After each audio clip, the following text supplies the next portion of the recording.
What is up, everyone? Thanks for joining us for another episode of the Gamecast. I am one of your hosts, Kenny, and with me is Tess, Hey, everybody. and we are back for episode 74 with more shenanigans, more nerd shenanigans. Now, this week has been good. We took a week off. I wanted to reschedule some things, and this week is a little bit better. Things are going around a little bit smoother. Last week, I had a lot of work to do. A lot of things were going on, and it kind of And I got in the felt way like of. shit. Well, yeah. I wasn't gonna say that. I was gonna let that, keep that on the tuck. But yeah, Tess wasn't feeling well, and that was also a reason. But yeah, there was a lot of stuff going on, like behind the scenes. For instance, I got to play a preview copy of the game Sifu that's gonna be coming out February 8th, 2022, Mhm. and um, I actually got like sent like information about it. And so I pitched a preview to GameSkinny. Go check them out. They have it over there. I think it's still featured on their front page. And I basically wrote about my experience in the game, and it's fun. It's a fun game. It is I think the closest thing I can kind of allude to would be maybe Sleeping Dogs in the way that you fight in the game. It's very situational. Think like Jackie Chan film. You know how like he's jumping Mhm. over things and kicking things into people. Essentially, you're doing a lot of that to kind of get around the bad guys and whatnot because Mhm. they're stronger than well, not stronger than you, but if you get overwhelmed, you're gonna die very quickly. I found that Oh, out. Died a bunch. But okay. one of the cool things about death in this game is that it's roguelike. So when you die, your character actually can come back to life and he ages. Every time he dies, he ages up a little bit. And Okay. that does a couple of things. One thing is he gets stronger when he comes back because he's older Oh, he's and Goku. yeah, he's more he's wiser. I didn't even think of Goku. That is perfect. He's wiser because what happens is while you're, unconscious, all the experience points that you got before you went down, you can use those to unlock new abilities. And so when he gets up, he's actually he has more skills. He Mhm. hits harder, but on the flip side, he takes less damage before going Mhm. down again. And so you want to try to get through the run or to get through the level without aging all the way out because if you do, if he gets too old, then he dies and that's game over. What's Mhm. cool about that though is that outside of like this interesting mechanic is the fact that any information that he gets before he dies, he can use later. So let's say you go to a place and there's like locked doors everywhere. So you have to go through the front. You have to beat up all the bad guys going through the front entrance and you don't succeed. But before you die, you actually find out that they're like a secret password or you steal someone's key card or something like that. When you go back to that level, you'll have it with you. So even though you're starting over as your younger self, you'll have more information and more tools to help you get through the level. And I thought that Mhm. was an interesting way of balancing the sting of defeat with just being better at the game. Like you'll over time you'll get better at fighting, but you'll also have more information to use to negate certain fights and circumvent certain obstacles and stuff like that. So interesting game. I'm not going to talk too much about it. Definitely go read my preview of it. And like I said, it's coming out February 8th next year. And I will have a full copy of it because the version that I got will like evolve to the final copy when it comes out. So be on the lookout for that. I might have some more content, but just want to throw that out there. Mm. So that was one of the reasons I was absent last week. Beyond that, though, I got to do a couple things like catch up on Hawkeye, which has been going really well. It's a good show, surprisingly so. Not that I'd have thought that Hawkeye was going to be bad or anything, but I didn't expect the amount of what's the word? Like, there's a lot of interesting cameos. There Mhm. is a lot of references to the films, more so than the other movies, Mhm. where like WandaVision, you kind of we know Vision dies in the What? Avengers film. Vision dies?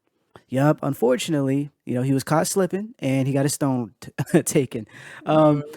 and so like in WandaVision, they kind of make reference to that, but you don't see certain outside of maybe Monica's character, you kind of see what happens to her, jumping between time. You get a little bit of that in this film, and it follows up nicely with the Black Widow film. If you saw the Black Widow film, you have a nice jumping on point onto this series. So definitely go watch that first because it'll make a lot more sense when you start watching the series. But it's really good. Um, the one of the the main actress, or not actress, but Kate, the character, not the actress. I think the actress is great. Kate is Haley started off. Steinfeld. She is yeah, yeah, yeah. She is really annoying. Not her, the character. Mhm. Yeah, Very annoying. agreed. But she kind of grows on you, and it makes sense why she's annoying. She's trying to be an Avenger for the most part, and this is not a spoiler. This is, if you watch the trailers, you kind of get that. And the things, it's one of those things where like younger people are just mad nosy. Like sometimes I feel for the villains when they're trying to, you know how like at the end of Scooby Doo, he's like, I would have gotten away with it if it wasn't for you kids. And sometimes I feel like that. I'm like, how about you mind your business? Like, why are you all up in people's stuff? And it's not because I don't want the villain to get caught. It's just somewhat annoying when people get put in a bad predicament because they're mad nosy or just in the way. They're just very much in the way, and so totally derailed people's holiday and whatnot. Granted, it's for the good, for the better good. Things work out, but yeah, it's it's mad annoying early on, and that's just me. I'm weird, but we are on episode 5, breaking the fourth wall. This is Thursday, so the 5th episode dropped yesterday. We have one more episode to go, and I'm looking forward to checking it out because of a dope reveal. That's all I'm gonna say. That's all I'm gonna say about that. And then the last thing, and I guess not really flexing or anything, but I was able to secure 2 tickets to see Spider Man, and I didn't pay an arm and a leg. Actually, I got it discounted. T-Mobile Tuesday through Adam, I was able to get a ticket for like $4. Like, and that's with no fees, no like online transaction fees or anything like that. Mhm. I didn't have to buy any from eBay. Uh, Hmm. and this is, if you listen to last week's show, you know that people were scalping Spider-Man tickets, and I didn't have to go through any of that. Luckily, the time that we bought the ticket for, it didn't seem like anybody was actually in the theater. Partially because it's mad early. I'm going mad early. I don't want to be around you folks. And then Mhm. two, it is the way they've been doing the tickets. At least here, you can't buy too far in advance. They won't let you because they want to make sure that people are they can regulate the seats a little bit better. And Mhm. so you kind of have to wait till the day, kind of you get closer to the day. And because of that, people are picking, the most opportune time. Like, I'm going on a Friday night, or I'm going, what I'm saying? Like they're trying to do it sooner than later. Yeah. And I made sure to be like, nope, I'm going to be early in the morning away from everybody. But yeah, I got a Spider-Man ticket, so I'm going to be seeing that on Saturday. And I will Hmm. definitely come back and let you all know how it is. If you haven't seen it, I won't spoil anything, but I will definitely be talking about it next week. Um, so that's just me. What have you been up to, Tess? A whole lot of nothing, which includes resting. Uh, Yeah, I haven't been feeling so great. Like good days, bad days, but yeah, I've been doing a lot of resting. Try to catch up on some stuff. So watch some shows. I watched the first episode of Hawkeye, but I actually didn't finish it. I think I had 5 minutes left. And yeah, Kate is super annoying. She's actually a super turn off in the first episode. I was just she like, was. I really don't have time for this right now. I'm like, if watching TV gives me a headache, I'm gonna need to pick and choose what I watch. and and so yeah. So but yeah, caught up on a few stuff. I finished Lupin actually, which is something that I started a long time ago and just never finished. Lupin the Like Third. no. Lupin, the French one that I was telling you about. Oh, isn't that what it's Uh, based on or something like that?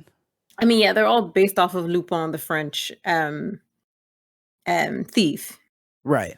Okay. The original story. So this is just it's the Netflix French studio produced um Oh, version, and it's really good. Like I enjoy it. It's a lot of fun.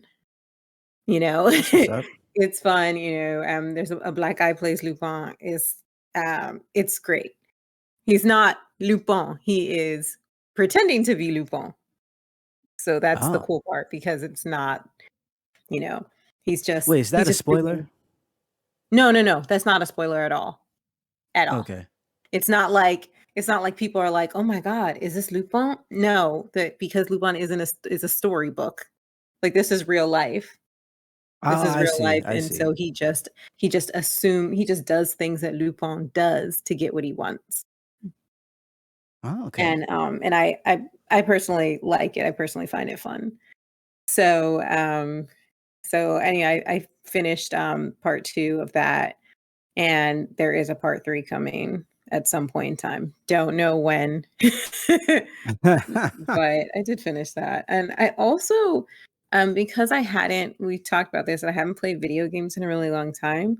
I actually turned on my Xbox for the first time in probably a year. I don't know. Oh, 'Cause I wanted to see if I could actually handle, um, the visuals, like, if I could handle moving my eyes back and forth and following the TV without, like, fainting, right. without getting into some, insane form of nausea, and I managed to play 1 level of, Warriors Orochi, which is fine because I always beat the level in, like, 5 minutes, so I don't have to play for the full hour that is allotted. That's So, good. yeah, because I'm a beast at Warriors Orochi, which is really Hey. nothing to be proud of. No But one plays those games. I'm the only person who plays hey, somebody playing because they make them every year. every Someone is playing year. them. Someone Every is playing year them. is a new Dynasty Warriors. You know So what's dope? I mhm, played me and your cousin actually were mhm. playing because so they made a Zelda version. Actually, they made Okay. two of them, and so it's like based in Hyrule and everything, and it Mhm, does have a like a narrative, and but you do a lot of the same things where you have to go and protect this area, mhm, you have to go and beat this particular boss within a certain time limit, protect this mhm, person, and it's a lot of fun. I think mhm, the Zelda Coat of Paint does a lot in terms of making it feel different, but mhm, those games are fun. I realize I know over the years for me, I always you know kind of disregarded them because there wasn't enough change between each one. Like they would mhm, eventually they got like an online mode and more, players at a time, but it wasn't big enough jumps for me to like keep purchasing them or whatever.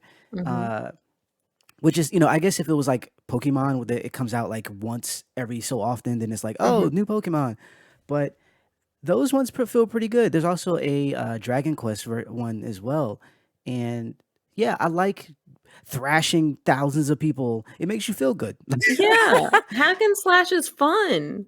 Yeah, You don't have definitely to good. do so much. Your brain doesn't have to do a lot. I mean, all the biggest, if you ask me, the biggest rate of difficulty in hack and slash is reading, or I mean, if it's in your language, if it's in your native language and you won't have to read, you just need to listen. But if it's, in Japanese and then you got to read the subtitles, because no, sorry, my Japanese is not that good. I don't always understand what they're saying. Um, but yeah, that's really it, is just making sure that you can read what's coming across the screen so you can go and do it. Because if you miss that, then, Yeah, that be tripping me up with because it goes by so quickly. so It's like fast. such and such is taking the tower or something, and I'm like, wait, who's Right. taking what happened? I've lost so many matches or so many levels because of that because I Yeah. missed like a clue. Thankfully, the Zelda one, there's usually a cutscene that Yeah. accompanies it, so it Mhm. stops the action so you can see what's happening and then kind of go Mhm. address it. Um, but definitely fun, definitely fun. Mhm. So Mhm. that's good though that you got to play. Yeah, I was proud, that I accomplished that, and I haven't picked it up again. That was, like, 3 days ago, I think. So, Oh, but it's I just need to gauge my recovery on those types of activities. It's like, "Oh, were you able to walk today to the store? Yeah, you were, great, check. Were you able to" 6 months later now, "play a video game? Check." hey, So, that's progress. Any and all progress is good progress. you got that right. You're moving in the solid direction. Before you know it, you'll be able to jump back into what were you playing? Assassin's Creed? Be able to Oh jump my back in god. there. We'll see about that. Yeah, I'll be back in the Assassins. I'll be back in the Tomb Raider. I'll be like, yeah, man. Yeah. You know what we need to do? We need to do to celebrate once everything is back to where it should be. Everything is everything. We should do a cooperative stream Yeah. where we can play some of these games and celebrate. You being back on your feet. Healed. That would be dope. Let's That would be do it. dope. We'll plan for That it. would be 2023. definitely definitely.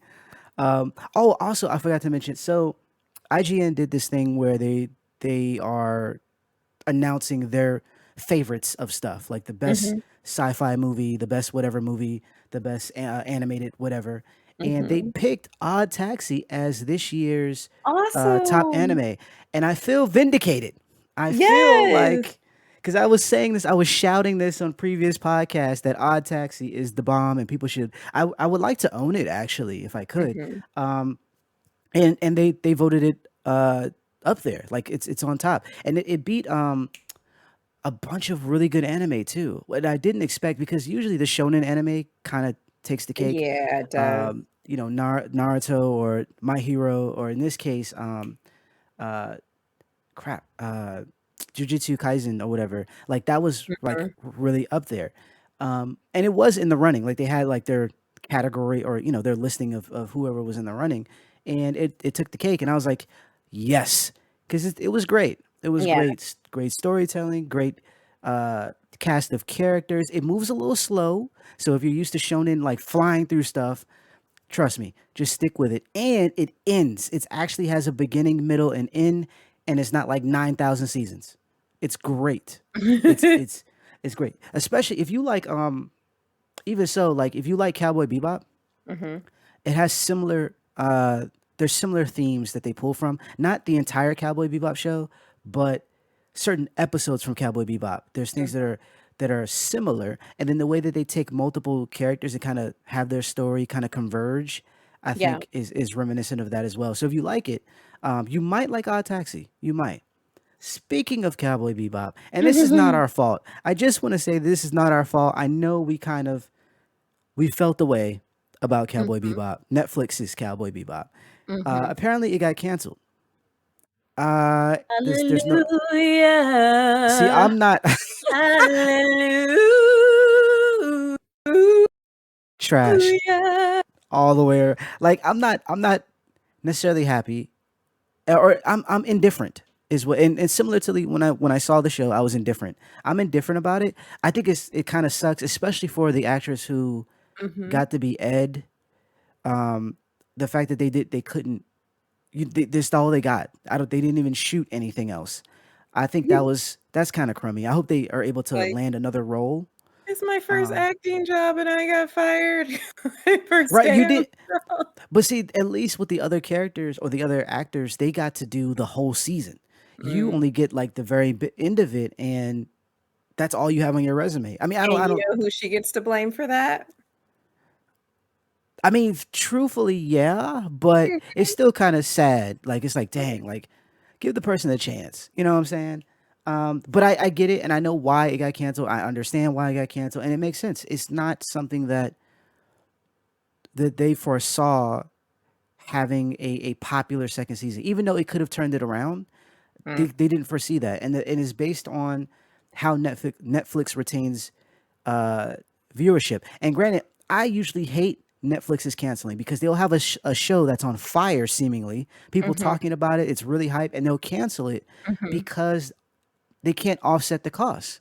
Yeah. If it's not a home run, you ain't getting that many seasons unless you're, the Orange is the New Black or something along those lines. You're not going to get as many seasons as you would think, and Mhm. so it's a tough race, and they have so much content that they can afford to lose some of it. Yeah. And that's what it is. They, like I said, this year we spoke about this earlier. They're finally in the black in terms Black. of money, which is wild because they were hemorrhaging money. I think they still are because they buy and then they get it back on the back end with subscribers. So no one was subscribing for Cowboy Bebop. I'm sorry. It's just not. Yeah. Even the people who like the show weren't surprised that it got canceled. Outside of it being canceled, it was announced as soon as it was. Mhm. Probably that was the only thing, but I'm pretty sure they were like, we're probably not going to get a second season, or they were like, we're going to get a second season, and then that be it. So I it's I feel unfortunate. like that I know that you're supposed to do this. Like if you create something, you're supposed to create a follow-up because like say you write something and it ends up doing extremely well, you need to have more. Like it's like, working on your first album and or you wrote a song, one song, it got released. People are like, yo, do you have more? Because this is amazing. You want to have Right. 14 more to put on an album. You don't want to just put out, be like, yeah, this is the only song I've ever written. And I know it's perfect. And people are like, no, we're not going to sign you. You don't have anything else.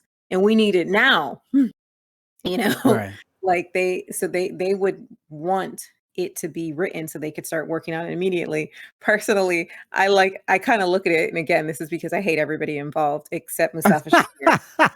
But I look at it like, how cocky were you that you actually wrote a second season of this nonsense? You guys are so far up your own butts that you thought that you could actually write a second season to follow up the trash that you gave us. Yeah, Again, Tess is not taking any prisoners tonight. not, and I'm like, again, we've already established that it takes me a lot more energy than normal people to watch TV and to process stuff because yes, I have a brain injury. So I'm gonna come full on. So maybe my opinion is slightly jaded and it's not unbiased because I know how much energy it's taking me. And so if Right. I feel like I wasted energy, I'm gonna come at you mad hard. But I've already said this before. I said it was bad television. Like it was everything, all of the aspects that made it a show. We're not just talking about, oh, one thing here, one thing here, but everything that collectively made this something that landed on TV was bad. It was a bad product. And there's so many people out here who are saying stuff like, "Oh, I mean, it was enjoyable, and I didn't watch the anime, so I don't have anything to go by." Or there's the people who are like, "Well, I've never seen the anime, so I watched this, and then I watched the anime afterwards, and I think the anime is boring." Those people can just be yeeted off of the planet. No cares for you at all. Get out of here. Wait, wait. Yeeted off the planet. Oh man. Right into the gate that got destroyed that put Faye into her cryogenic sleep.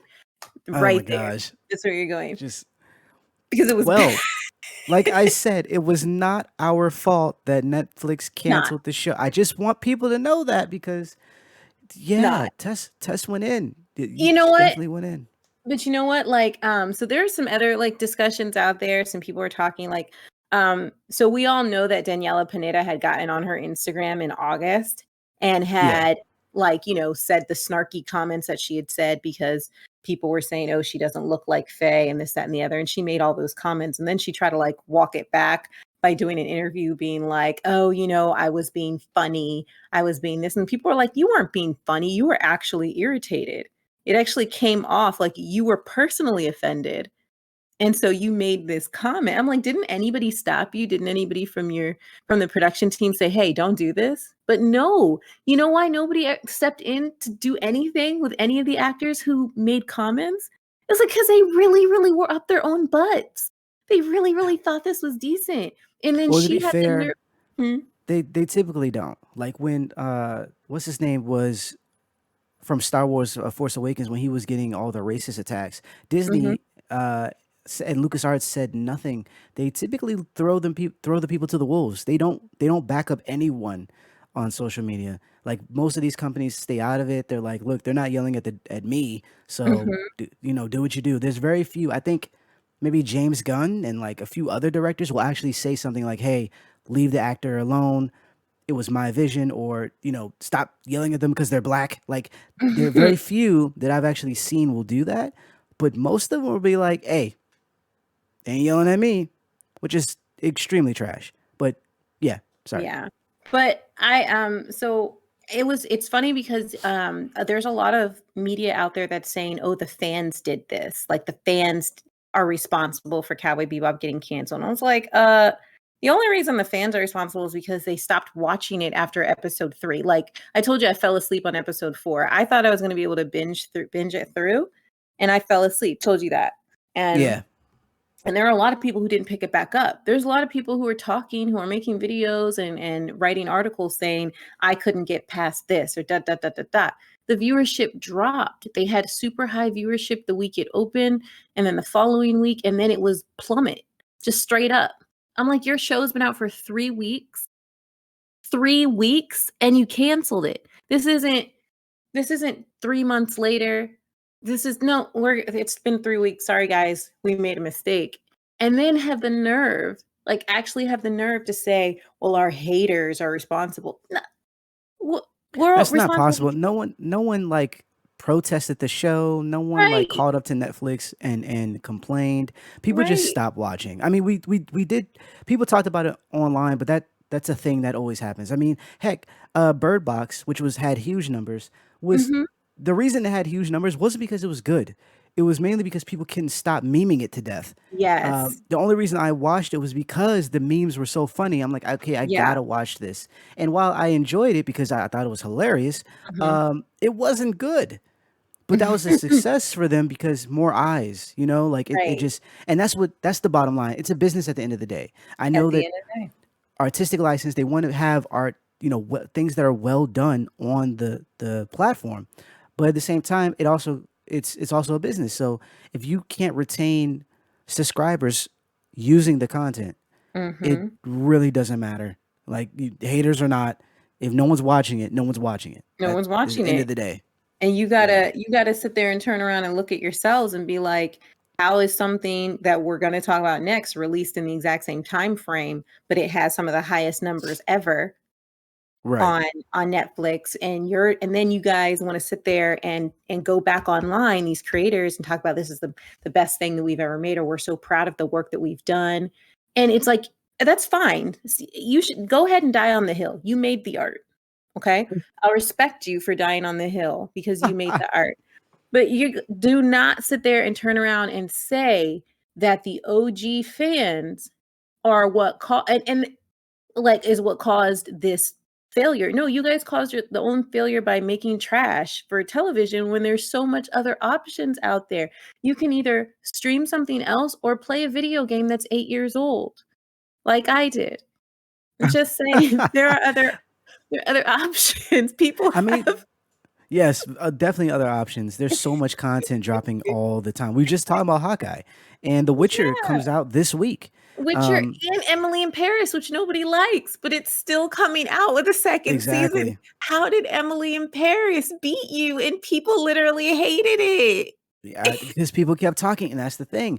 It more and more eyes got on it because people kept saying how bad it was, how cringe, and people kept watching it, and so you were able to get greenlit. Like that's that Mhm. kind of happens. Whether It it's happens. And that's what I was thinking. Like in terms of fans, if every single fan of Cowboy Bebop, the animated show, Mhm. was a fan of the Netflix show, it still wouldn't have done well without the casual people. You need Right. people outside of the fandom because Cowboy Bebop, as popular as it is, it's Mhm. still considered cult based It is on the cult. numbers that Netflix is looking for. You know what I'm Mhm. saying? And so, even though it might be up there as one of the best animes of all time, it's cult status in terms of the numbers.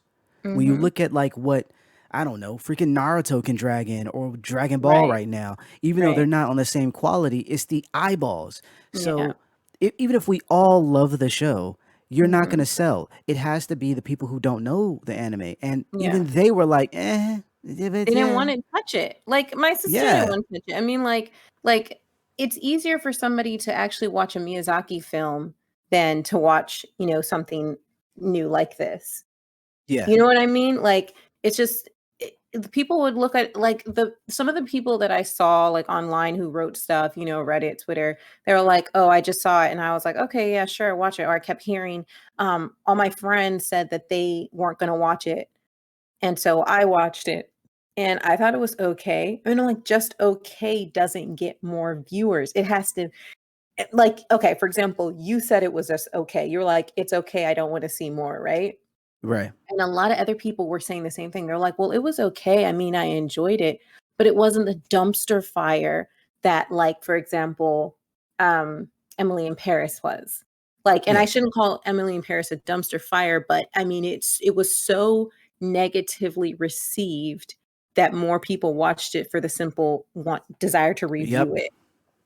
Yep. And that's it's not just insane, it's like, okay, this is how the world works, but it's like, I did feel that Cowboy Bebop was trash, but like I said, I would not have continued watching it if not but for we were going to review it. I Right. would have stopped on the episode I fell asleep on, and I wouldn't have picked it back up because it was just that bad to me. And I just find it so offensive that Daniela Pineda called fans trolls. And I'm like, you're not making people like you. And then on top of it, nobody even knows really who you are. And so not that many people even saw her stupid Instagram video anyway. So to then say, like, to even come back later and for even the cast or crew to insinuate, oh, you know, these people are the reason it didn't get greenlit. It's like, you guys are really full of yourselves. And I really feel like you guys drank a Kool-Aid that wasn't even marketed to the rest of the planet. Yeah, it's and granted, I'm not, I didn't see any of that information and or like her Instagram and stuff like that because I don't Mhm. follow a lot of these people, Yeah. and so my understanding is coming in from you, and the Mhm. only thing I can say to that is depending on what it was, if it's Mhm. just essentially what you explained, then yeah, I'm like you guys are trash. But if it's actually people, because there have been people who even before they see any content Mhm. will do like hateful things and send death threats and all this other stuff. That stuff I'm not cool with, regardless of how Yeah, you that's felt about the content. And I'm not necessarily saying this for Tess. I'm saying this for the people because you got to clarify because people don't understand. They'll use your soundbite and then be like, "See, they said we could be trolls and be jackasses online." That's not what I'm saying. What we're no. saying is that you can't present a product that people don't rock with and then say, "Hey, it's your fault." No, I don't have to like it. Like that's I mean, I Right. guess it's my fault if that's what you're equating it to. I didn't like it, and so I wasn't even that vocal outside of a out of you know what I'm saying? Like outside of Mhm. a our podcast, my personal Twitter, I didn't Mhm. go to anybody. I didn't tag Netflix. I didn't tag Mhm. anyone. I was just like, and I kept it moving. But if that's what you're using to measure whose fault it is or who's to blame, you look silly. You look silly, Yeah. and it. You know what I'm saying? So again, it's unfortunate for people who are out of a job potentially. Hopefully, you land something else. Even at Netflix, hopefully you get another role. I'm not, a bunch of the actors and actresses are going to have other roles. It's the newer people who potentially might struggle in that regard. But for all the trolls, apparently, there is new content coming. We just talked about The Witcher. I found Mhm. out why there was talks about a potential Witcher 3 now, or at least I have assumptions based on more information that I found out about Henry's injury. Apparently, he tore uh, some ligament. I fell out of my head. He really hurt himself, Yeah, it was and bad. I didn't realize that he does all his stunts. And Mhm. so he was talking about it, and he was like, my it almost changed the my career in terms of what I could and couldn't do.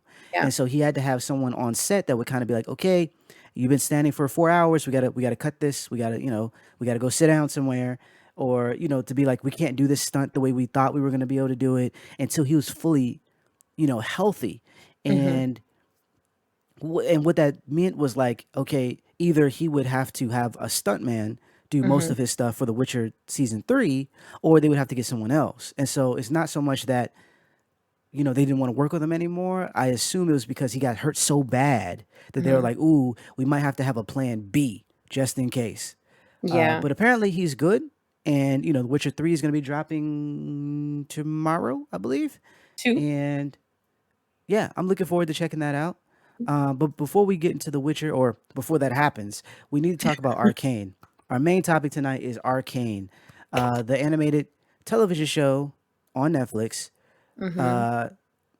from Riot. Well, Riot didn't make it, but it's based on Riot's League of Legends game Mhm. and serving as a prequel.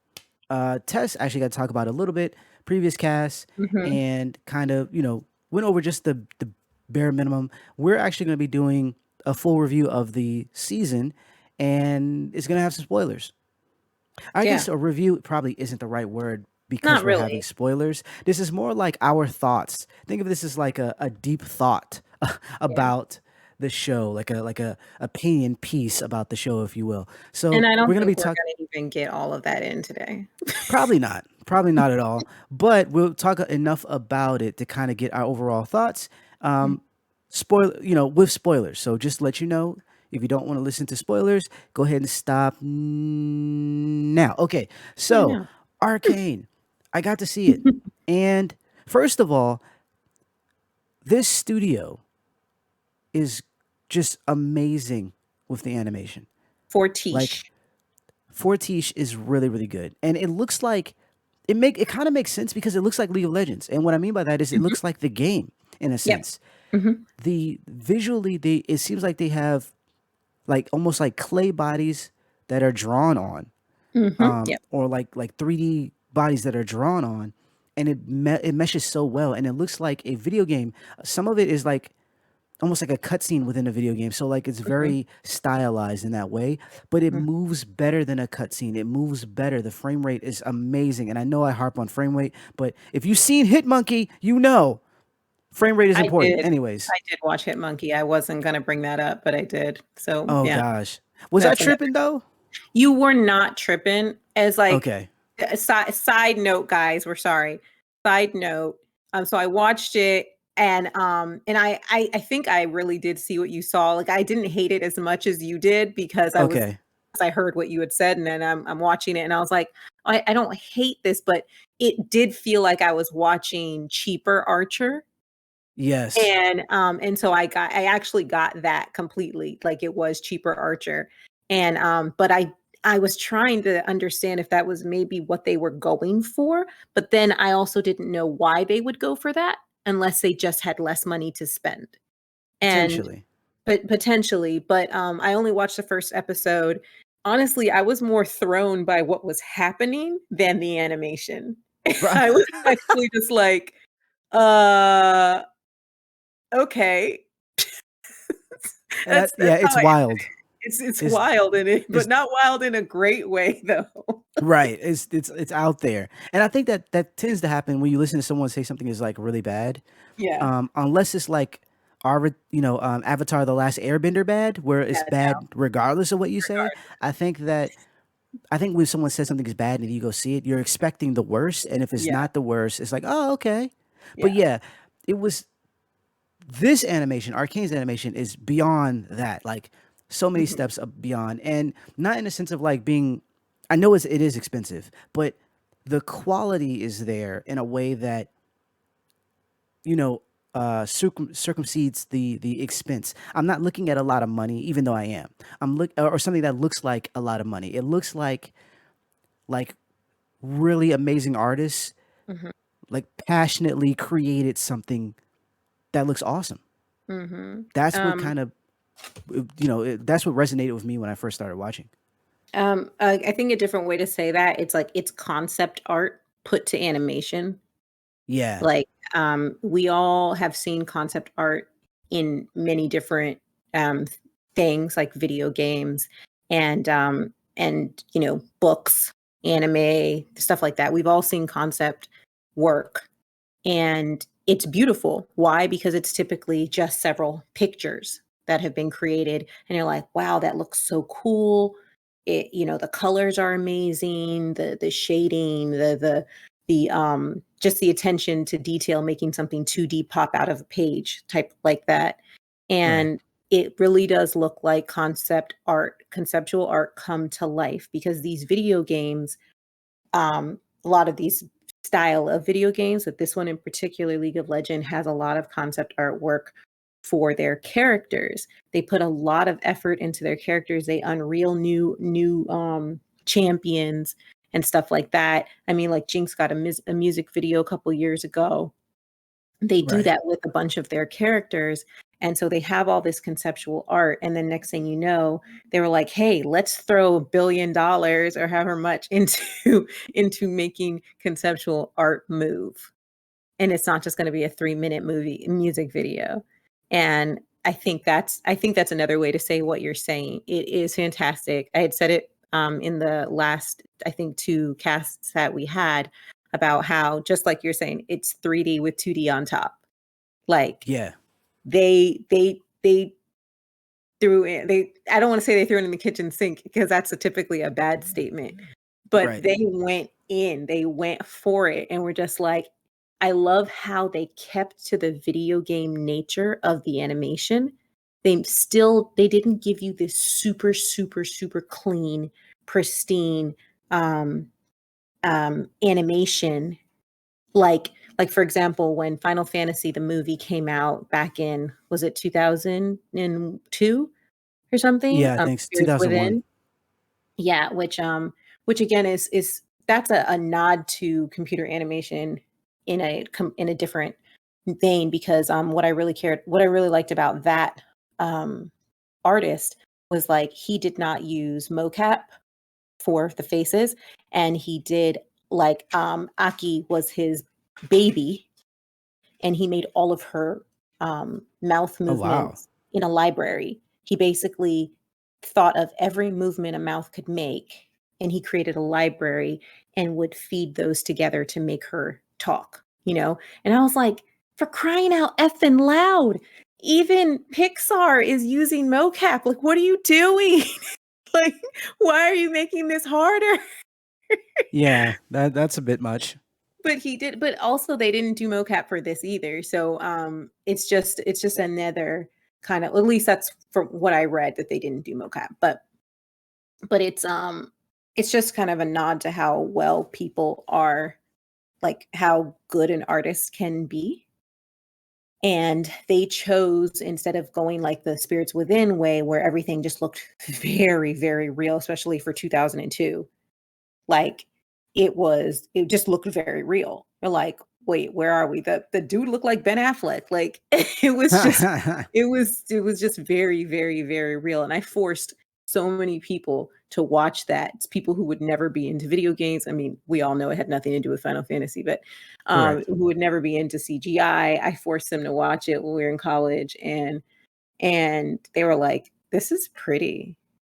And but this Arcane, they went a different route. They didn't do that. They had no desire to do that. They gave you the video game shaped kind of faces, not like super, super ridiculous, but I just appreciate how they stayed true to the big hair, the thick eyebrows, Right. but just made it beautiful. Amazing work, like, Yeah. amazing, and it was very fluid. The cutting for the fights were Mhm. done really well. You saw everything, clearly that was happening, Yeah. and yeah, it's one of the best looking animation, like animated, shows that I've seen in a long time, Yeah. especially being in this show, and that says a lot because we talked about, what, was it Sex Robots? No. What is that show? Um, Love, Sex, and Robots? Is it there called you Love, Sex, go. and Robots? It's something with robots. Some type of Something. intimacy and robots. Is it robots? But yeah, we Netflix. love it. That show is great, and that show is beautifully animated. And Oh, then Love, Death, and Robots. Love, Okay, so Death, and Robots. I mean, we just honestly, sex is better. it should be, yeah. That's it. Should they should put that in there on the third season. But that show, both seasons actually had some really great animation as Yeah, well. And so for yeah. me to say that is really telling because it's yeah, it looks great. So beyond the visuals, we also have the characters. We have this cool story, Mhm, um, which actually is very simple in regard to how this works, mhm. and not a whole lot in terms of like being complicated. But essentially, there's a big war. One side loses, and they are regulated to like the bottom tier of the world in this area, at least, because it's all about classism at this point. And the people who are more sophisticated, seemingly, or the winners of the war, live in, you know, the the the crystal towers, if you will. They live in the good area of the world. And there's a little bit of back and forth, but for the most part, they keep to themselves. They look at each other with contempt, some people were remembering what happened during the war, some people not so much. The only thing that they remember is they were born into this state, whether were born rich or they were born poor, and that causes conflict. Two sisters, Vi and Powder, which eventually turns into Jinx, um, are basically living in this place, and they have over time have two ideology about what it is they should do. They're in the poorer section of stuff because their parents were killed. They were taken in by another character who acted as their father, and things didn't go well. He ends up dying, and a rift that's drives between the two sisters. We do a little jump in time, and we have adult versions of them essentially on the same side, but not on the same side. And there's a whole lot of conflict in between. I'm kind of skipping over a lot of stuff because, time is of the essence. But what we really want to talk about more so is the characters. I think that Powder's, or the actress who played Powder, the young version, um, Mia Genesis Mia Claire. Sinclair, yeah, she did a awesome. And granted, this is all voice. She did a Hmm. great, amazing job, but then they animated her in such a way that I felt bad. Yeah, Like there were certain scenes where she's crying. I'm like, holy moly, you're this supposed to is cry too. yeah, it's rough. And I didn't expect that. I didn't Hmm. expect that. Because you could kind of foresee what's going to happen, the way they're setting up the characters to have this big falling out, and but when it happens, it's Yeah, really tough to watch. So shout out to Mia for that. Her voice work was really great it as Young was. Powder, and the animation on top of that was really dope. A lot of emotion there, and what was really cool is that there was hints at Jinx. There was foreshadowing at who she was going to become before she got to that point, Hmm. with how she reacted when Vi was like, this is all your fault. Essentially, Vi blamed her in a moment of Hmm. passion because all of their plans fell apart, Hmm. and it was like a snap almost, and you could kind of Yeah. see remnants of Jinx in there within that snap, and I thought that was done Hmm. really, really well.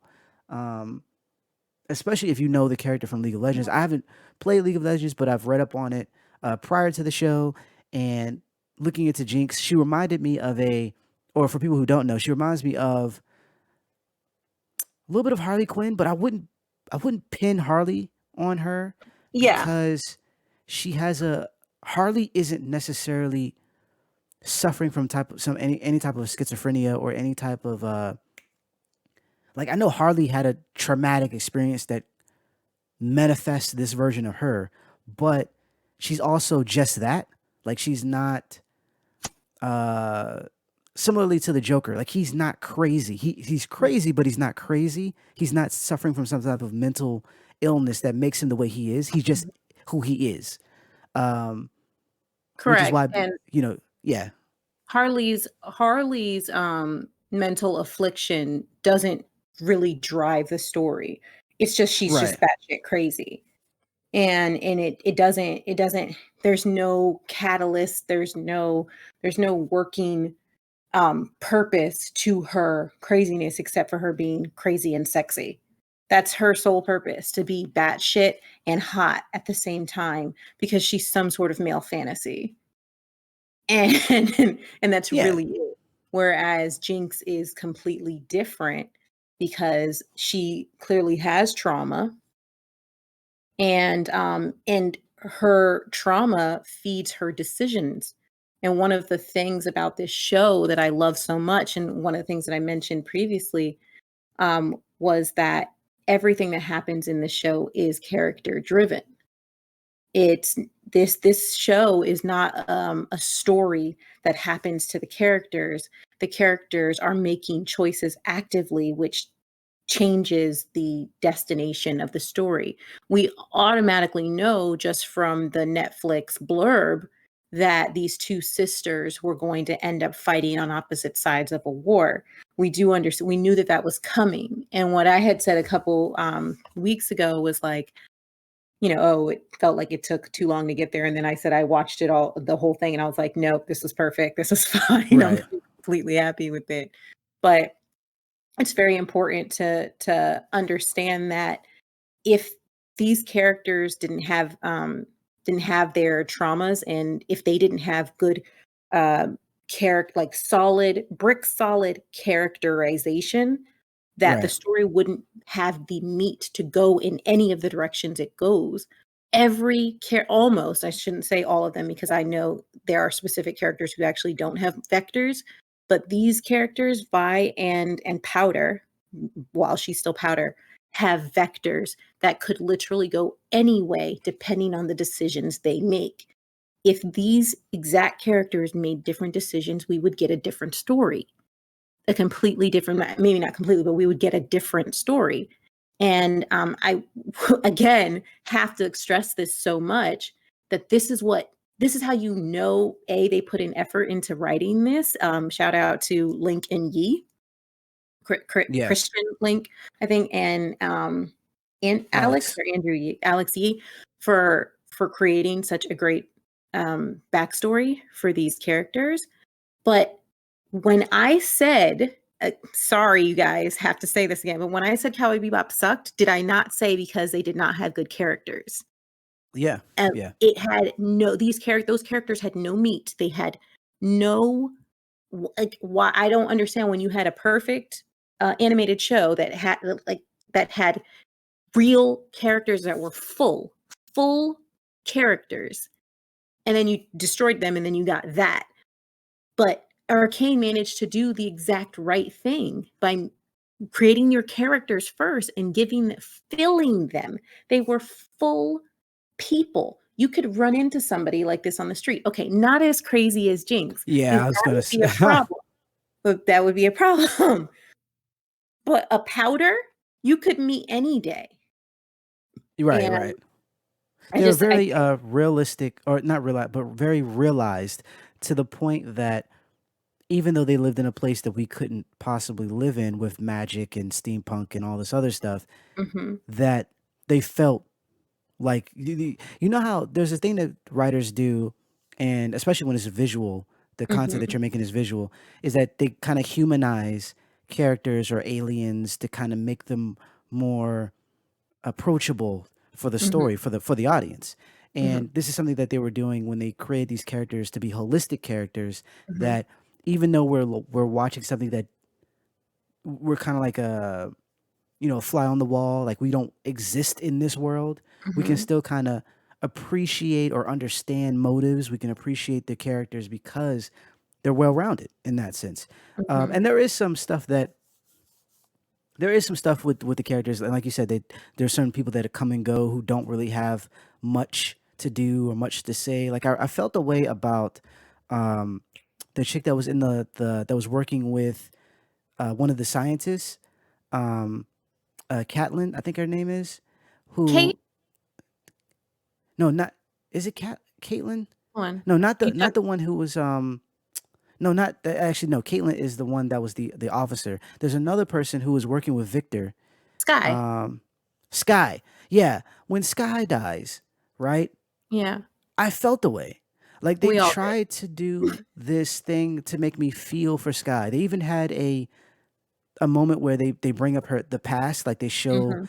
younger her or whatever. Yeah, young But then she Sky. comes in, she's in love with the doctor and all this other Mhm. stuff, and then she dies abruptly, and it's like I don't feel anything. And the problem Yeah. is I would like to feel something the way you've Mhm. made all these other characters, and I get that it's limited time. You only Mhm. had 9 episodes, but Mhm.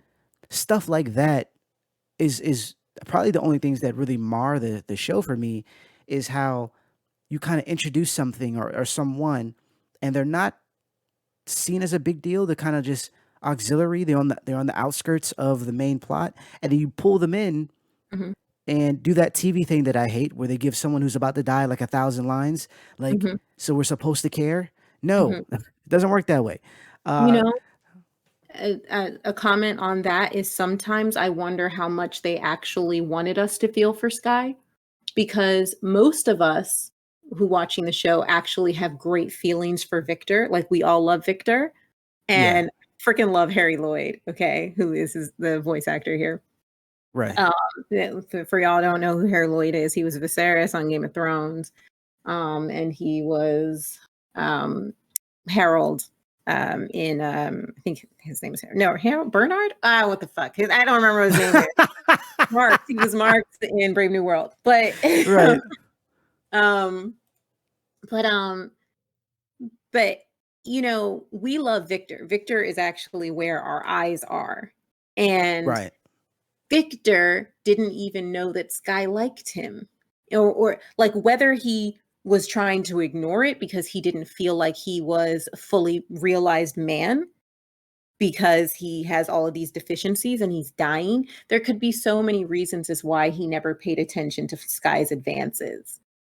Right. It like and so with Sky's death and her ending up as a pile of ash on the floor, which is really sad, we also didn't get to feel that because we didn't get to know her very much at the same time that Victor wasn't paying attention to her. Victor wasn't like he felt like crap, but at the same time he's like he feels crap because of what he did. He went too far with Hex Tech, but Right. and he's sitting there like with her ashes, like, I don't even know what to do with you. I don't even know what you would have wanted. So we're supposed to feel sad that she's such an afterthought. Like, what does she even have family? Like, we wouldn't know. We don't think so. She's probably just one of the undercity orphans. But at the Correct. same time, how much did the authors actually expect us to feel for her? Because even Victor didn't.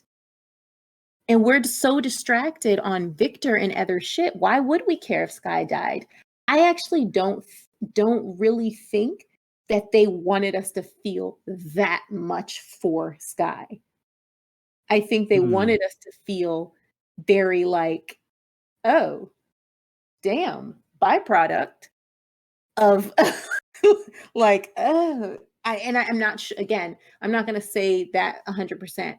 I'm not 100% sure because I told you Right. I've gone back and I've watched it a few times, not enough like where some of this stuff is actually fresh in my brain because guys, I can't retain a lot of energy, a lot of information, but but I don't know. I'm that's my comment on that.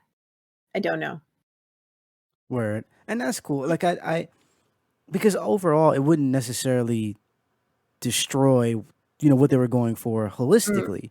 But it's one of those mm, things where like, at least for me, it feels like trying to put so much in and not being able to. Maybe something got cut, maybe an episode of here, or mhm, got cut or something like that, and they had to trim it. But and also, it's prevalent in other shows that it mhm, bothers me. So that's also something that I'm not necessarily looking for, but I pick up on when I see it. And mhm. so it might be what you say. It might be that we're supposed to see her as an afterthought and to reflect how Victor might have treated her and feel bad about seeing her as an afterthought. Mhm. That being the case, then they failed in that regard as well, As because well. Right. I totally missed that. I totally, what I mean, I didn't even think it's like, oh, that. I mean, that on paper, like, yeah, I got you, but in reality, I'm like, because this it was he was distraught to the point where he was thinking about killing himself, Yeah. and it's almost like not that I didn't believe him because a life was taken, Mhm, but I almost didn't believe him because I'm like, you don't even know this woman, like, or at least we don't enough to really care. And so but see, then they do that thing where they show the flashback of when he met her when they were like very very kid. young, and I'm like, Mhm. okay, so you did know her, what I mean? And I feel like maybe with the director's cut we might get more, Hey, but I'm yeah, waiting for that. right. But yeah, there's some interactions between characters that I felt might have been a little rushed or a little, which is Mhm, totally difference between, you know, the characters that are with Jinx, I'm sorry, not Jinx, Powder and Vi when they were younger, and those characters dying. And then you see them the remnants mhm, of that in Jinx when mhm. she's like talking to basically ghosts, like people in her head. And it's like, oh, that's actually more impactful. We got to It see is. their relationship. We got to understand why this is haunting of Jinx because she Mhm. feels that she's to blame for all of it. They are very important. They are full on into Jinx development. Um, they have to. I mean, they are. I don't even want to call them plot devices, but they are. They have to be there Yeah. because it's part of Jinx's disorder. Um, so a great thing about this show, like we've said, it's like a tale of two cities. You've got the you've got topside and you've got the undercity. And then more specifically, you've got an area called the lanes, which is where our main characters who are from the what is called the undercity live. And just for correction, because I've heard some people online say some different things. I'm like, no, it's just that area. It's just the lanes. Like that's called the lanes. Right. There, the nation of Zon, quote, is a large place, just like Piltover is a large place. Right. So it has, different whatevers. But they, Jinx is suffering, or sorry, Powder as a child is even suffering from mental inabilities and trauma that are not even taken care of. These are people who are poor. They clearly have bad health care. So Right. I also think that this show is a ode to capitalism and some other shit. Oh, They're not even definitely. in school. You sit in the first scene, our first episode, it was not the first scene, I'm sorry. But one of the major things that happens in episode 1 is 4 brats going to rob somebody. These are school age children that don't go to Right. school. Okay. I don't even know where they learn to read because Yeah, no um one is homeschooling like you would think. Like it's no one. you have to learn to survive, then read. Also, about these two sisters. So I know I mentioned before one of the things that I mentioned a few episodes ago. I want to clarify this.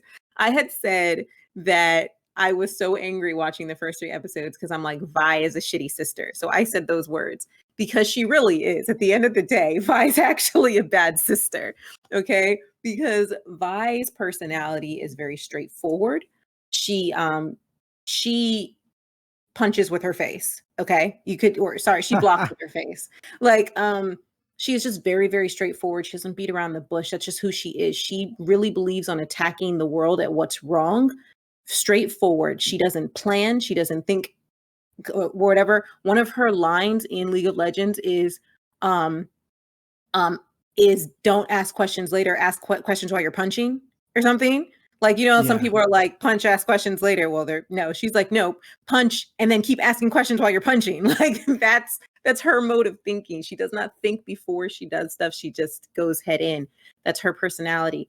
So she is a certain type of person and she's been hardened by her life. Her parents are dead. Her parents died in whatever battle that was that the show opens on. And the show opens on, I wouldn't actually say that that's the war, Kenny.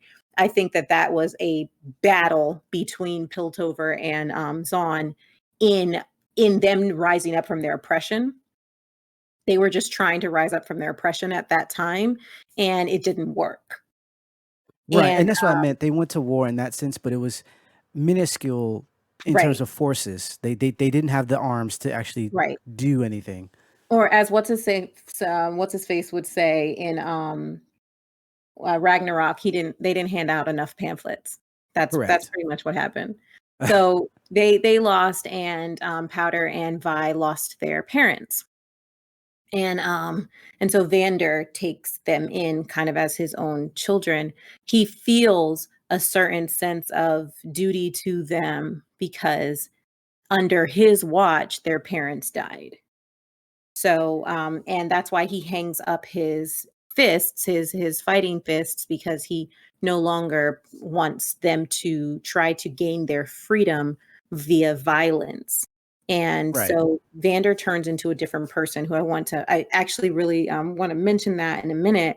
But Vi, her sisterly abilities, she's just very straightforward. She punches, like that's who she is. She doesn't kind of go around, and she tries to raise Powder up right behind her, kind of in the same manner, like putting Powder into situations that Powder's not ready for.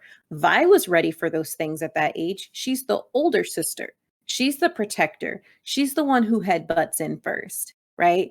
Right. Powder has a different personality and she doesn't take that into respect. Now, she loves the crap out of Powder and all she wants to do is protect her and keep her close.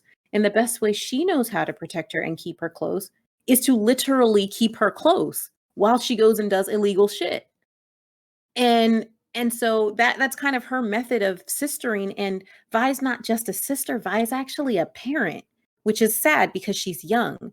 They have Vander, but if you watch the show, you rarely see Vander parenting Powder. It's Vi parenting Powder. And and so that's what kind of allows this relationship with Jinx and Silko to take place, because Jinx and Silko is almost Powder and Vi. And some people may not see that or kind of think that, but it really is, because Powder's parent was Vi and Jinx's parent is Silko. And even though Silko and Vi are very different, what Yeah. they do for Powder is very similar. And also Silko's relationship with Jinx mirrors that of, I mean, it's a different mirror, it's a twisted, flipped over mirror, but it still is a mirror of what Vander had with Vi. Yeah. So, um, I And I I still stand by my she's a shitty sister.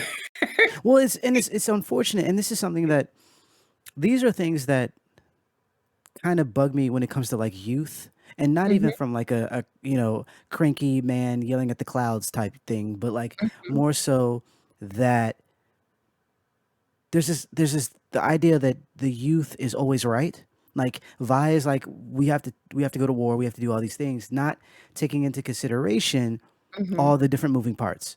And mhm, at one point you're like, okay, she's gonna grow out of this. Was when she starts to realize that what she's doing is putting people in danger, mhm, and you know, but a lot of times with these shows or these or films that even depict these type of thing, they don't really have a catalyst moment where the person recognizes that something's wrong. If you mhm. take, and this is going away from Arcane for a second, but if you take, if you guys have seen Brave, the Disney, the Pixar movie Brave, and then Yeah. take that and put that particular character Merida, and Mhm, compare her to Katara from the Avatar, right? mhm, So Katara is very much like, I need to be, taught, the way to fight and all this other stuff, and she goes up against an elder, and while it on paper or what you're looking at, you're like, oh, this is a stand up for your rights type of thing. mhm, Her moving about it would be is not only against like what like women do in that particular order, but against what men would do. You mhm, wouldn't even if a man were to address an elder the way she did, he would be treated similarly. mhm, And we look at if we go over to Brave Merida, where so like in sorry, going back to the Avatar, Katara doesn't really learn any type of lesson from that. mhm, What she gets is like she eventually gets her way. If we look mhm, at Merida though, Merida didn't want to be the story with that was she's going to be married off to someone. She didn't want to do that, so she got a mhm, got a magical spell that accidentally turns her mother into a bear, and mhm, they go through all this other stuff. When they get to the end of the film, there's a key moment where she thinks that she's going to lose her mom, and so she's like, "I'm sorry, this is all my fault," mhm, et cetera. And she kind of, even though it wasn't just her, she takes her part of the blame. And what that does is it allows her mom to be healed. She turns back into her mother, blah, blah, blah, blah. There was a compromise made later on to kind of solve the initial problem of the film, but mhm, Merida grows up. My problem with mhm, these stories a lot of times is that the people just get their way and they don't grow up. mhm, And it's driven to the audience that this is okay. mhm, When we look at Vi, because you're right, she does things and she just runs right in, right? We look at mhm, what happened with her, and when she went to help take down some of Silko's factories or whatever. He's making that drug, mhm, and they get there and a kid dies, mhm, and you have the characters are like, what, this is bad. We this wasn't supposed to happen. We need to stop. And she's like, well, it's just one kid. All the other kids are dying. And it's like, do you hear yourself? right. We get that all the other kids are dying potentially slower because they're poor or because of the poison that's being pumped down here, but your methods have directly led to a child dying right Mhm, now. right now. And none of that, it just goes over your head. It's like whatever.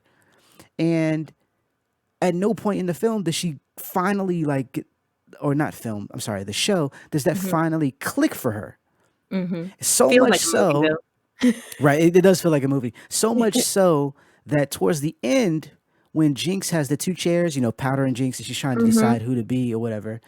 The reason why Jinx picks Jinx is because, and she says it, she's like, I thought you could love me the way I am.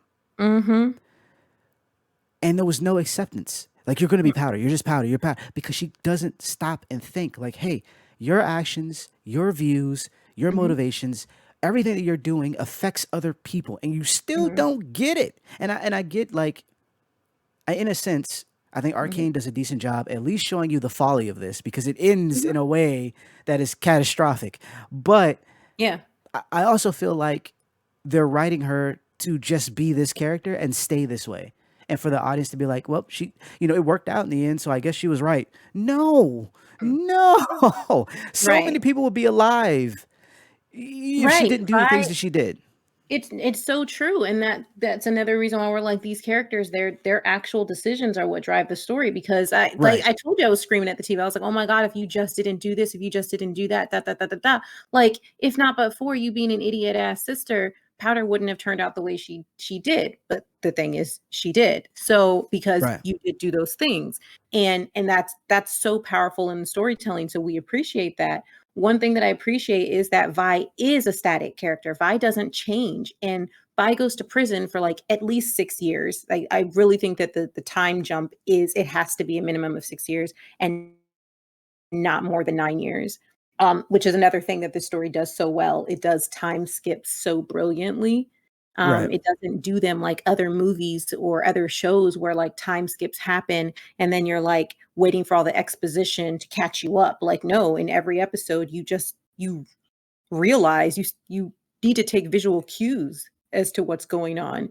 And right. you have to also discern how much time passed because they never tell you. You have to make up people's ages. You only get two people's ages in the whole show, which is Yeah, Heimerdinger and Jace. You don't get anybody's ages. You have to notice that Silko has gray hair now. Like, not all over his head, but like on the sides where he didn't before. I right. mean, which is probably because Jinx put it there because she drives him insane, which brings me to my next point. The Jinx and Silko dynamic, I am telling you, it is so cringe and so amazing to watch. I love it. And I again, here we go. I'm going to say it again. Y'all know I like villains. Man, Silko is one of those villains that oh my God, like he is bad. He's a horrible person. He's a piece of crap. But man, I like his villainism. He does everything so villainy. So, like, But he he's it's also just not like one note either. nope. He is He's fully rounded. he actually cares about people. Yep. You know what I mean? Like, there's dimensions to this character. Like, his Mhm, whole, and honestly, it, like you said, it mirrors other characters because of mhm. how he came to be. He came to be because he had a falling out with Vander. With his brother. They nearly killed each Mhm. other. So like it wasn't just like I just want to rule the world or I just want to make No. I want to burn everything down. Like, no, Mm-mm. there was a lot of motive behind their actions, and it's even understandable. Even Vi, even I could say is Mhm. understandable, but that doesn't excuse what they do. It doesn't excuse who they Right. are. It just gives you enough to kind of, yeah, to kind of care about what happens around and through them. You know what I Yeah. mean? And that's good writing. That's It's good writing. It's so good. Like when you see like first of all, I do think that Arcane is gonna I really do hope that Arcane gets set up for some awards. I really do because it's just that good. But I'm like, I need people to take notes. Y'all need to take notes about storytelling and and and animation because still people still have reservations, even like I did. I when I saw it on Netflix, I was like, oh god, it's gonna be stupid video game animation. But of course I was gonna watch it. Like, come on, man. Like I said this before, and then I was like, this is good. So yeah, people need to take notes and don't pop out stupid stuff like, Bebop. But anyway, okay, so Vander and Sulco. Vander, he is the guy, he runs the stuff. He's in charge of the lanes. And clearly the majority of the Undercity respects him. Um, I would say all of them because what you do find out later, like what you find out with Silko's positioning, Silko has all these people working for him. So think of Silko as a kingpin. Vander was the same way. He just didn't take any pride in it. He didn't take any flowers. He didn't set himself in a nicer apartment versus whatever everybody else was living in. He was still living in a crappy place. Whereas if you look at Silko, Silko's kind of living nicely. And then so are some of his underlings. They all have fangs. They all have Right. possessions. There's a whole scene dedicated to that where he tells them, I elevated you. I gave you topside air. You know, stuff that they wouldn't have had before because basically his illegal shipping of shimmer, although, you know, he's basically got the purple version of crack and he's shipping it all over the world. But you know, that's another story. But anyway, so Vander, his territory is the lanes, and obviously every other territory, I'm assuming, is run by some other people that answer to him. Right. And Vander, the thing about him is like, you know, obviously you're meant to believe or meant to see that he's this great guy. He took in these kids. He's basically got 4 adoptive children, 2 of which are Vi and Powder, and then he's got Milo and Clagger, and he takes care of them and teaches them what they need to know and da da da. He's got rules. He's got rules not just for them and the Undercity as a whole, but he has a deal with the enforcers. He has a deal with the police, and not with the police force, just with the sheriff. He's the head. He runs stuff in the Undercity. She runs stuff in the on topside, and no one else knows this. And that's a very interesting and important piece of information, because when people are pissed off that the enforcers are coming down to the Undercity and Right. knocking people out in the street, you know, and being basically jerks to people who are living their lives, minding their own business, they're like, no, we got to be up in arms in this. They can't just come down to our crew. That's just like our lives. We're like, the police are just coming up in our hood and messing with us and threatening us, because that's what Marcus did. And Marcus was just a lieutenant at that time or whatever, and literally says in a room full of people, I'm going to burn the whole lot of you. Why are you threatening us like that?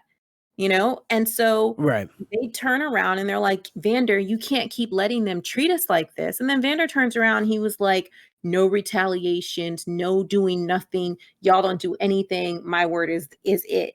And they're growing tired of it. They think that he's weak.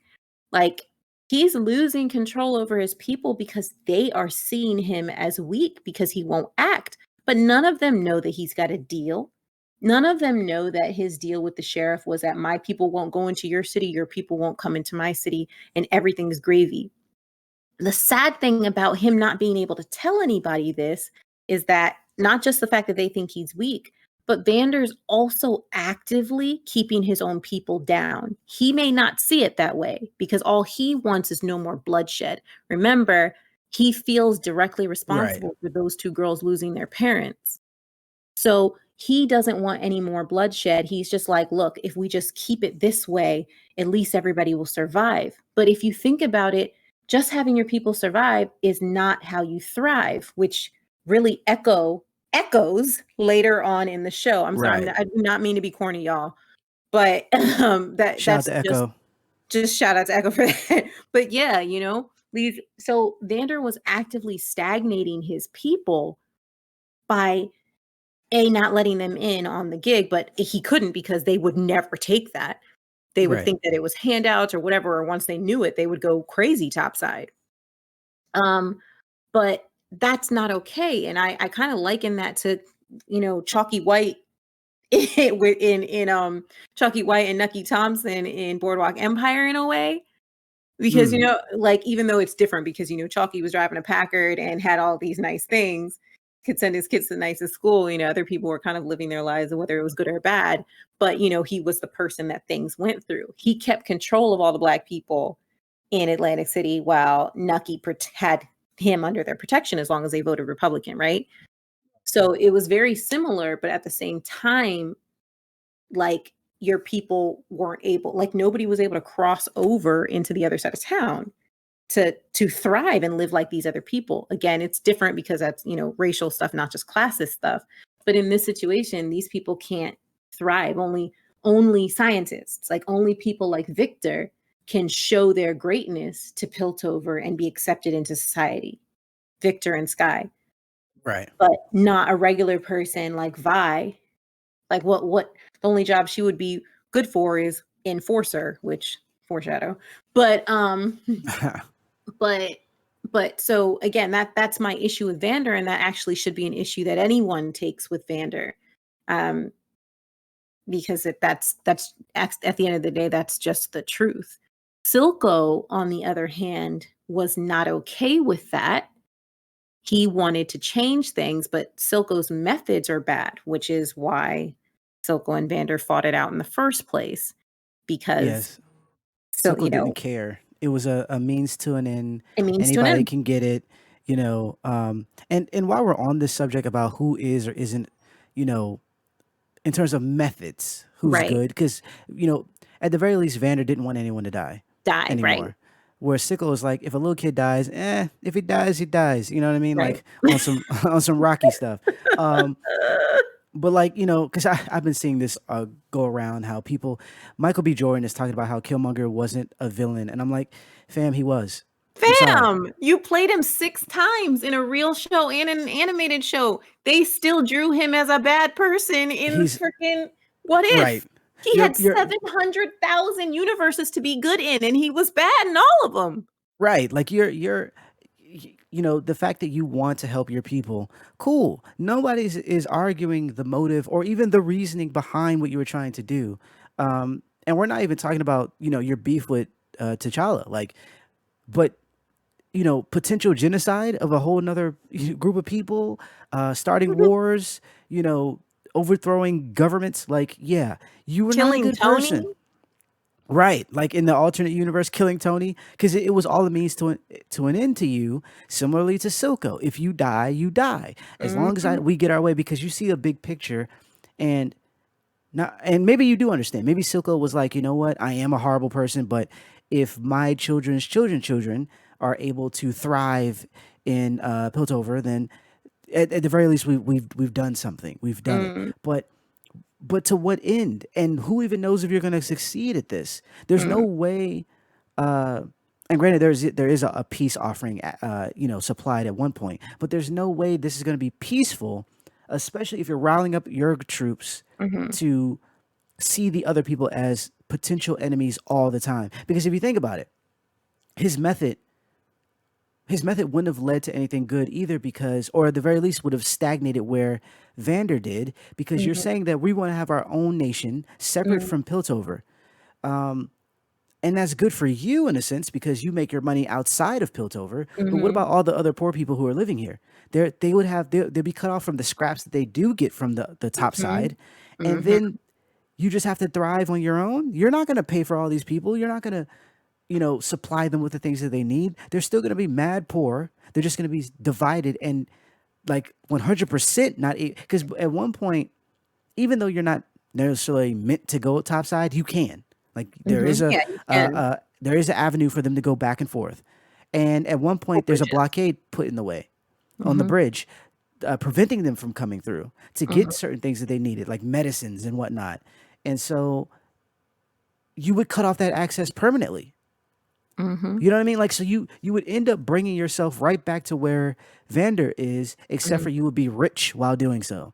You know mhm, what I'm saying? So it's like even if you think you're doing good, your motives sound nice, mhm. but it's still trash at the end Yeah, of the they're day. bad because, like, it interesting. Like, I remember when I watched that episode again, which is episode 3, the base violence necessary for change. I love the titles to the show to the episodes. Yeah.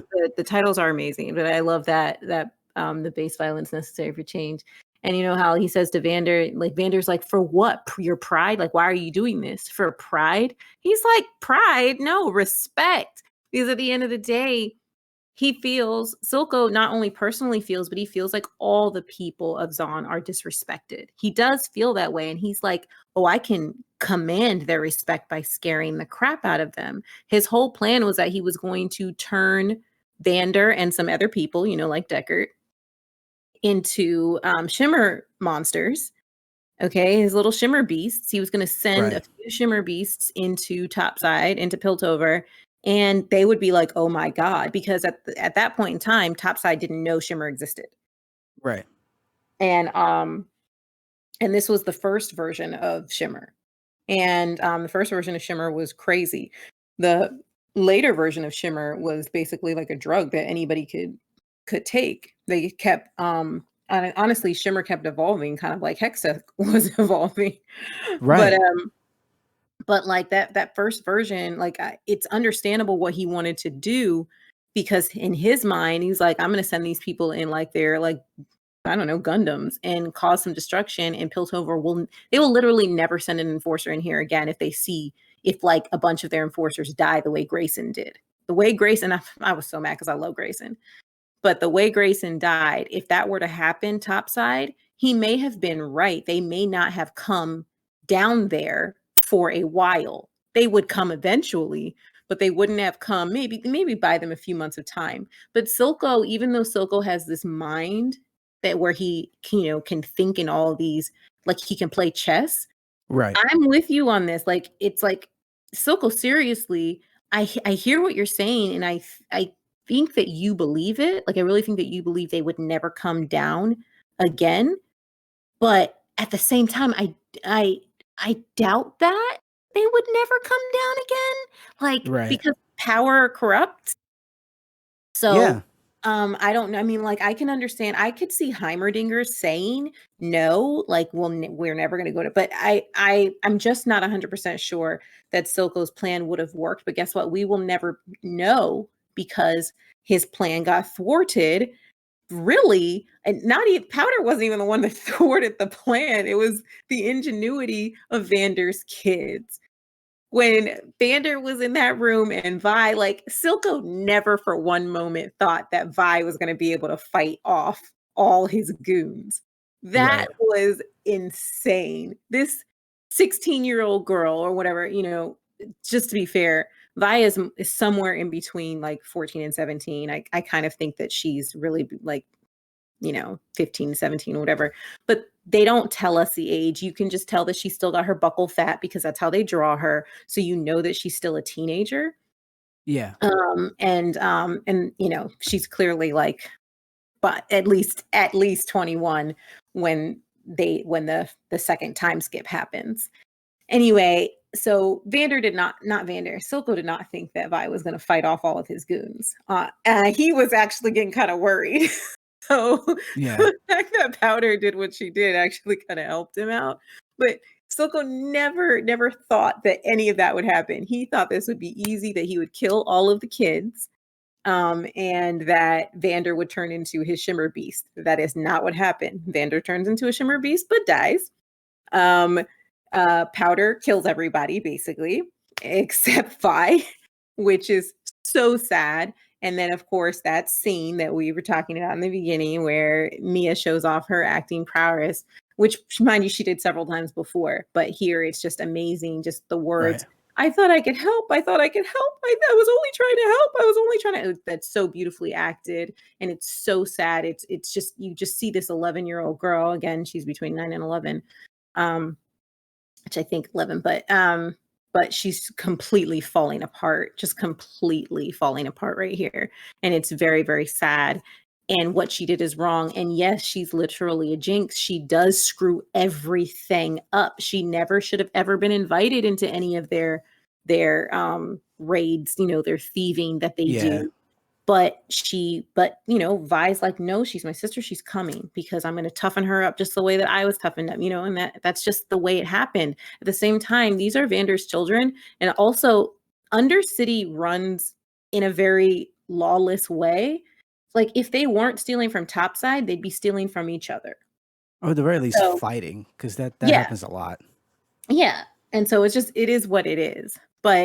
But anyway, that scene, it's so sad because obviously everybody is dead. You see Vi cry, like the way that she had to get her body out from that metal door that was on top of her was so sad. She witnessed Clagger like get decapitated or whatever, and the pole like shooting into Milo's body, which was so horrible.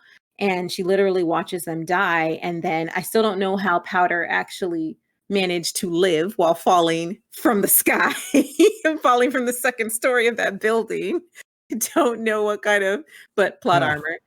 And that was like, there's no pillows, plot pillows to keep her alive because we need her for the rest of the story. But obviously, you know, when Vi sees her and she's like, you know, basically like, this is what you did this, you were responsible. And Vi is in a fit of passion. She's in a lot of pain. She just watched everyone die. Everyone that she loved died. And she literally told her sister, I did not want you to come for these reasons. Slaps the bejesus out of her. And again, that's passion. She was just punching her way through to live upstairs. So like, I feel like she's never put her hand on Powder before. It just happened. And yeah, it was just out of pain, but she hit her hard enough to make her nose bleed. So damn. And you know, Powder's laying there on the ground, and I think Vi just needed a minute. You know, I've heard people say they're like, "Oh, you shouldn't have left her." No, she needed a minute. She was never going to leave her. She just needed a minute because everybody just died. But unfortunately, Marcus, the king of assholes, you know, chloroforms her, and it Yeah, that was sucks. trash. That's so trash. And I get it. He's like, if Silko sees you, you will die. He'll kill you, which was true. Okay. Silko definitely would have killed Vi. No doubt. And then Powder would have ended up dying too. The reason why Powder lived is because she was alone and harmless. And I've heard people say negative things, and I love to hear what you feel like about Silko and how, oh, he was manipulating her from that moment. I'm like, no. Okay. Jinx was unconsciously, or Powder at that time, unconsciously manipulating him because this man came up to her. And I love this whole scene because I love how he was like, hello, little girl. Like, I just loved how sinister he was. So sinister. And he has this knife behind his back because his intention is to kill her. Where's your sister? And she's like, as soon as he says it, she pounces on the man. I don't know where she gets this energy from, but she pounces on him and disarms him physically, mentally, emotionally, psychologically. Silko, when was the last time Silko was touched? Seriously. Yeah. And then When it, was it the last time also anyone laid a hand on him?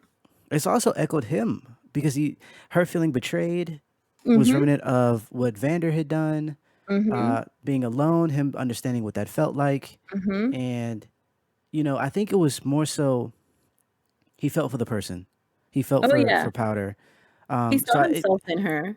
yeah, so accidental manipulation there on her part. And then from Yes. him, I think it was more so like, well, I'm just going to treat you like I would have if you were one of us. Yeah. Because he does that with everyone. Even the Mm-hmm. part with I forgot the woman's name who has Savika. the metal arm. Yeah. Savika. Mm-hmm. In terms about loyalty, when she went to cut the guy's head off, So uh, good. he is still similar. I mean, he's ruthless in his actions, and if she got in the way, he would have to kill her. But the Yeah. idea was that I am still loyal to everyone here, Mm. and he was like, he made that a big deal about himself. There's some, even though he's trash, there are some redeeming qualities, or at the very least, where his thought Mm. process, where that information comes from, Right. excuse me, comes from, Mm. can be very redeeming, and that's why he was able to still in the end care about Jinx the way he Yeah. did. I don't think he was necessarily looking for. It wasn't like on the Joker side of things where he's like, "I'm going to manipulate this person to be Yeah. the thorn in in your side because you care about this person. I'm going to twist them." It's more like, no, Mm. uh, she's one of us, Yeah. and Jinx twists herself because Yeah. even when he looks at her, you know, her room, and he's like disgusted at all the paint everywhere and like how she acts. He has to keep covering things up for her and fixing stuff. It's because he cares about her. But then she's, you know, she's a little off, and that's not something he did. That's not something that he was outside of him adding to the Yeah. fact that maybe Vi doesn't like her. But I think it wasn't because he wanted them to fight. It was more so that he felt the same way he did with Vander. Like, no, Mhm. she is against us. So I don't think it was anything extra on his part that he even had to do. Just a little bit Mm. of saying like, hey, you know, they're not one of us, for Jinx to kind of come over to his side. Yeah. And And he loves her. That's at the end of the Yeah. day, he loves her like so much more than he ever thought he would.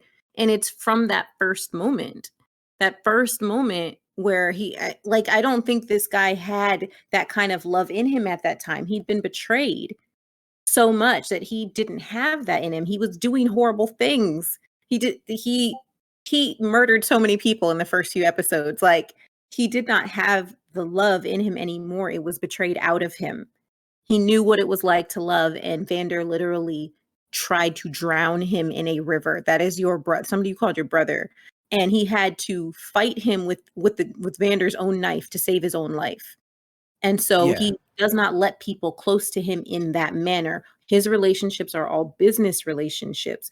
The people that he keeps close to him are loyal because he also gives them what they need to survive and gives them a sense of duty and position and whatnot.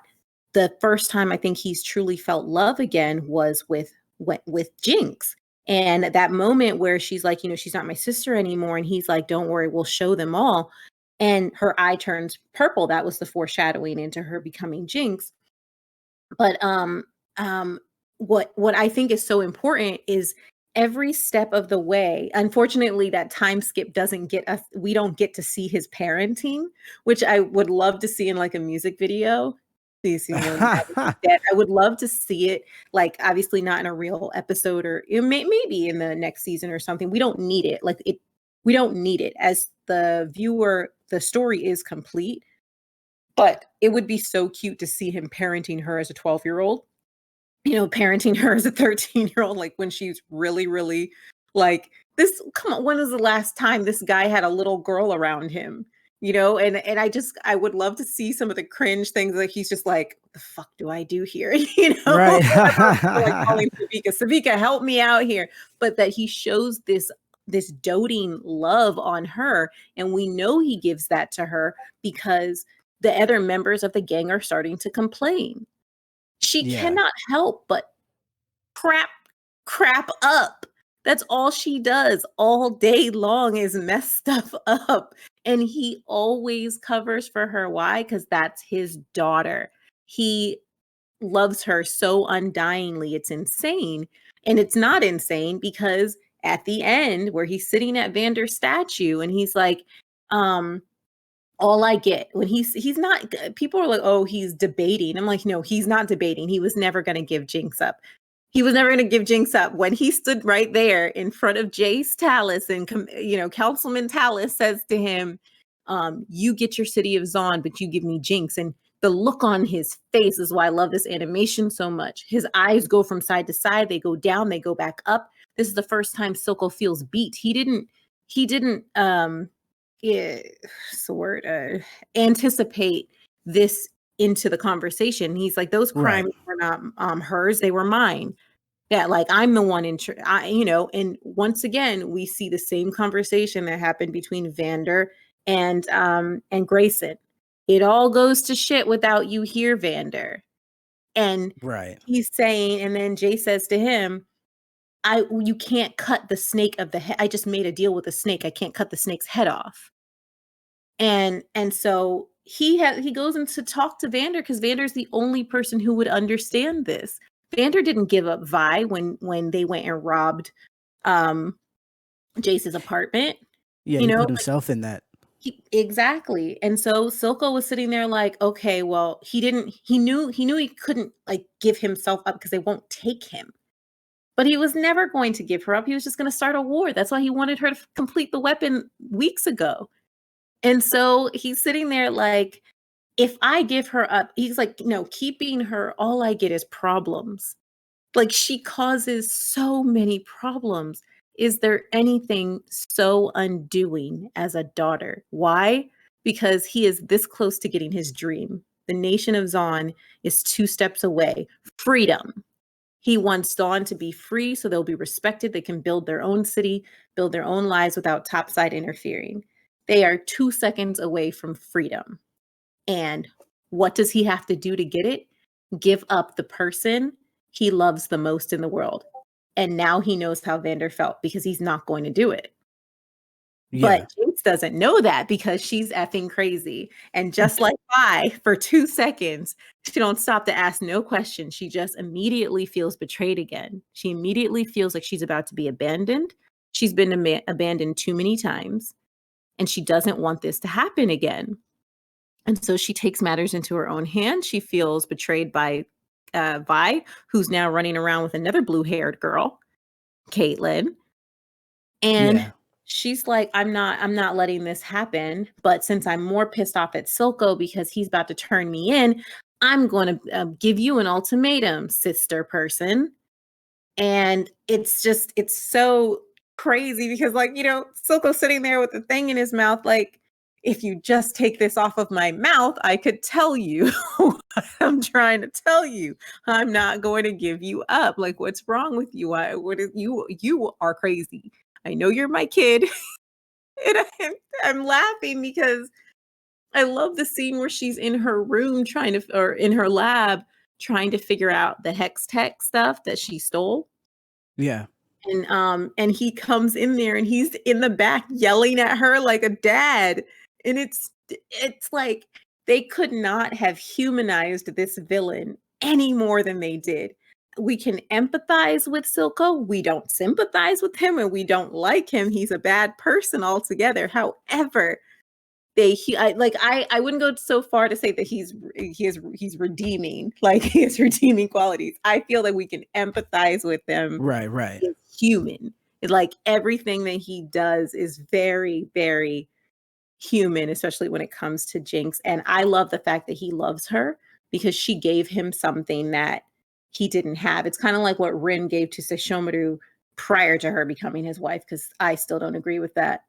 But like, he was crazy. Yeah, he wasn't crazy, but he's trying to kill his own brother and do all this murder. He killed people all the time, whatever. And then Rin comes along, and then next thing you know, one episode he says, "We don't need to kill people unnecessarily." Really, Sesshomaru? Really, you, the guy who swings around a whip, like that. Sorry, side note. That moment in Shang-Chi when what's his face was on the horse, I was like, did you just roll in there like Sesshomaru did with his whip? You did. That looked really cool. Anyway, so back to what I was saying. I really enjoy watching the Silko Jinx dynamic because they tried to present it as one thing in the first few episodes, which made you very cringe. You're like, what's going on here? And then of course you realize, like, you're like, okay, this is a very father-daughter relationship, and they trust each other so much. Like with her doing the thing with his eye, like Yeah. so The much trust. shimmer eye thing, which was Mhm. mad crazy to watch. Like I was like, can we stop stabbing in the eye, please? Can we not do that?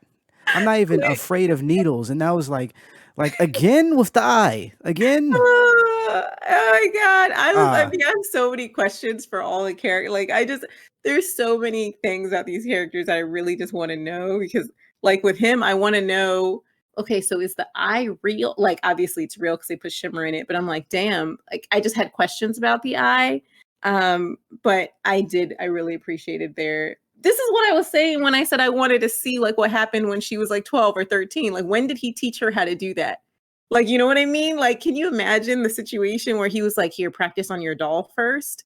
Like, right. I have all of these things in my head about what their relationship looked like, and it humanizes the both of them. I mean, especially because this girl like has undiagnosed PTSD, schizoaffective disorder, bipolar. I know she has bipolar disorder. I know, and like maybe psychoschizophrenic, but she has OCD and she has attachment, codependent, and abandonment problems. All of this wrapped up into one person, and she didn't come off like a cheap ass Harley Quinn. Because I already told you this before. I never really cared for Harley Quinn until Right. the last Suicide Squad movie, which actually I think she did really well. But Well, there yeah, you go. I have 2 questions. I really have other questions for these other characters. I need to know when Vi learned how to free run like that. Like she was in jail for at least 6 years, and I don't know where she got all the Well, room she to was do. doing that before that. She was I doing know, but it's like riding a bike. You haven't been out for like 6 years, so you can just parkour like that, and you just got out. apparently. I, that's the plot armor there. We that would take too long to explain how she still has it. The most important thing, well, the two things that we haven't mentioned, which we should probably just mention on another show, but my other question is for Mel. I told you guys how much I love Mel already. Right. But the ending of the show is so disastrous, and Mel has this gold plating on her body. So there are, like when you watch it, you're kind of just like, okay, well, I know who's not going to be in season 2. But at the same time, that gold plating on her body, I don't know if I had a dream or I just imagined it, probably imagined it, but that gold plating, which does not seem to be clothing, it seems to be attached to her body, and it's also not body paint, and it's not a tattoo. So I was looking at that. I'm not sure. I'm not sure. But I'm she's hoping. her whole Mhm. entire side of the world is a bit of an enigma because they aren't characters from the game. I know their world is like their region of the world is, Mhm. but Yeah. they specifically aren't. And so they're a bit of a you Her know, family is, though. yeah, her family. So they're a little bit of a wild card in that regard. Mhm. Um, and unfortunately, we can't. We don't have enough time. We're actually over time to talk Yeah. fully about Mel because she had a really good role in how she was one part manipulating people, but then the other Loved part it. actually caring about people. Loved Um, it. Mm. and so that kind of created an interesting dynamic that we may touch on a little bit later. Um, but yeah, basically, Arcane is dope. Go check it out if you haven't seen it yet. It has already been, I think it came out November 8th, and by the 20th they had already greenlit for a second season. So there you go. In Definitely your go check face, Bebop. but yeah, thanks for listening to us talk about all things nerd.